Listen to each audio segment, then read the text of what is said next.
In this episode of Becky's Homestead, Scott shows you how to make an egg-laying box for your homesteading chickens, and I discuss insulation for my log cabin roof. Stay tuned! Hi, I'm Becky, and I'm a homesteader. I left the rat race and built my own log cabin because I wanted to enjoy a simple life.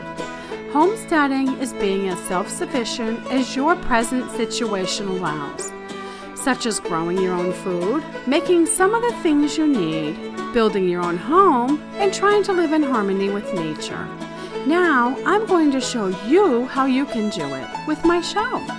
In every episode, I show you how to escape from the consumer rat race.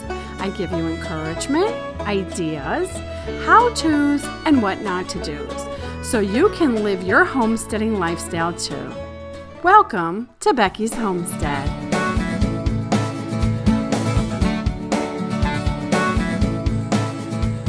Hi, I'm Becky. Welcome to my homestead.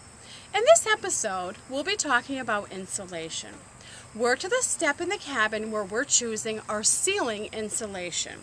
We're going with the Icynene spray foam insulation. Also, Scott will be showing us how he made an egg-laying box out of recycled material.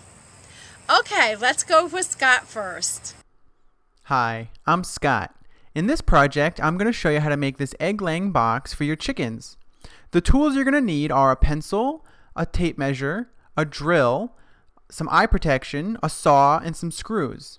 The first step is to cut all your pieces. You're going to need 4 legs, which are 2x4s, 25 inches long, the bucket support pieces, which are 2 2x2s, 31 inches long, and the sides, which are 2 1x4s, 16 inches long, and then you put those on 14 inches apart to stop the 1x4s from splitting. So the first step is to measure your buckets. The opening is 12 inches, and the shortest bucket I have is 14 inches long.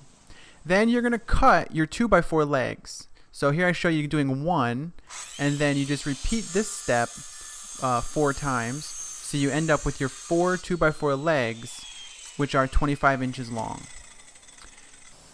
Next, you cut your 2x2 bucket support pieces, which go across the legs.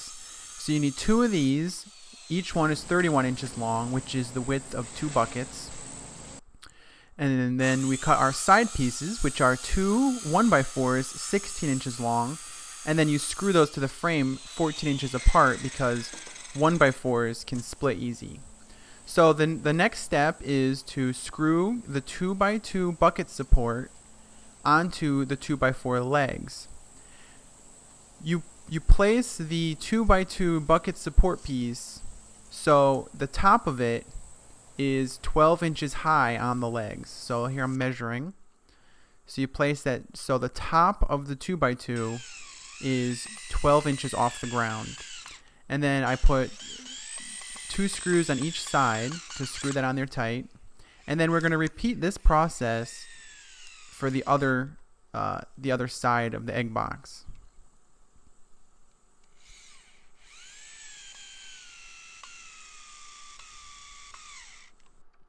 So we have our 2 sides. The next step is to screw the 1x4s on. So as you can see, there's a bit overhanging. So the 2 sides are 14 inches apart, and there's extra overhang on the 1x4 because they can split if you screw them on there too close to the end because the 1x4 is so thin. So you repeat that for both sides, and then you have your frame.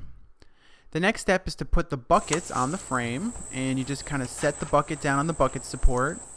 And basically you just put a screw in and screw it down to the 2x2 bucket support piece.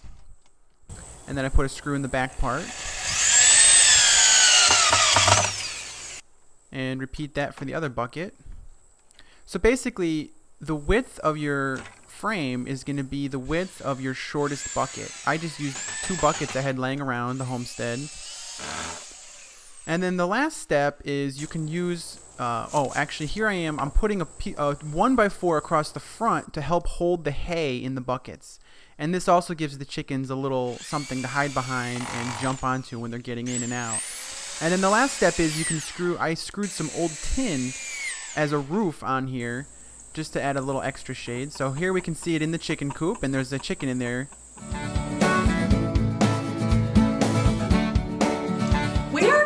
step in the cabin of insulation. We don't need to insulate the walls because they're 8-inch thick log walls. We do need to insulate the roof. We chose the Icing foam spray instead of the traditional fiberglass pink insulation. The reason I chose it is it's very efficient and effective. The difference between that and traditional insulation is they spray it on the bottom of the roof sheathing. So even the attic is insulated and stays cool. So that's what makes it very, very effective. They call that kind of making an envelope, so the whole house is completely sealed. And it's supposed to save lots of money in the future on heating and cooling costs. You have to clear your house out, and they spray it on there, and it's called water blown. So water delivers it, and then it sticks on there, and it expands, and they usually spray like 5.5 inches. So I'm really, really excited about it. Another thing I really like about it is it's not around any of your electrical wires or parts. We have can lights in our cabin, and I just never was comfortable with the idea of the fiberglass pink insulation where you have to kind of cut around the can lights and it's kind of just shoved around there. That always kind of makes me a little nervous for a fire. So the Icing foam spray is up on the ceiling, the roof way up at the top. So it's not going to interfere with anything or touch anything. I just love that idea. When it is completely cured and dried, it's non-toxic. But after they spray it, it does have a very stinky smell and the fumes are not good for you. So you do have to kind of clear out until it's completely dried and cured, and then it's safe for the family and pets. The nice thing about the Icing, and the reason I chose it, is it's environmentally friendly. Over the next 20, 30 years, it saves a lot of money on the heating and cooling cost, which is good for the environment because we'll all use less energy. So my suggestion is if you have a choice and you're going to be insulating anything in the future, look it up and do some research, and I'm sure you'd choose it too. Thanks for watching. If you have any questions or suggestions, please feel free to email me. Happy homesteading. Bye-bye.